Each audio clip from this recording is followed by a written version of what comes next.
Walking along with a friend, late afternoon in summer, bright sunshine on a pavement with buildings immediately on our left, the pavement right up against them, and the road on our right. We both saw something that stopped us in our tracks, and we looked at each other in disbelief, simultaneously asking each other, "Did you see that? What was that?" etc.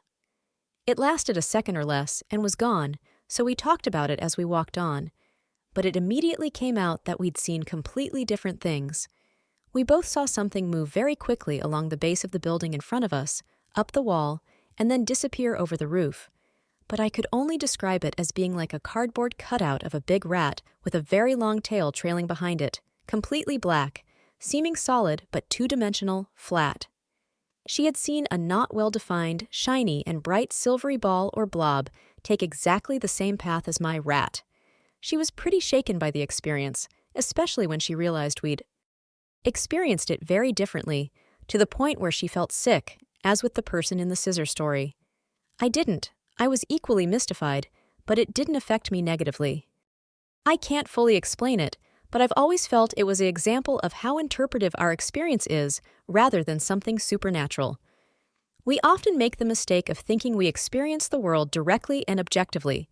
Light bounces off an object, enters our eyes, sending signals to our brain, and an accurate image of the world is formed.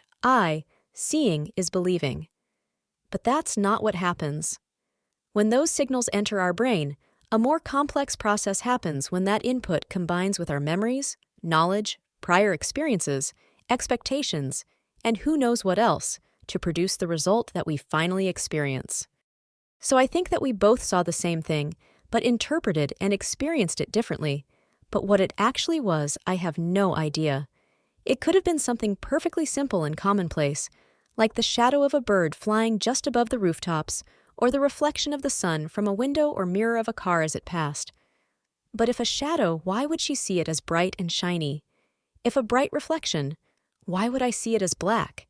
And in either of those cases, or in any number of similar explanations, why would neither of us recognize a familiar or routine event and both be immediately struck that we'd seen something very weird? Those are the things my attempt at a rational explanation doesn't quite cover.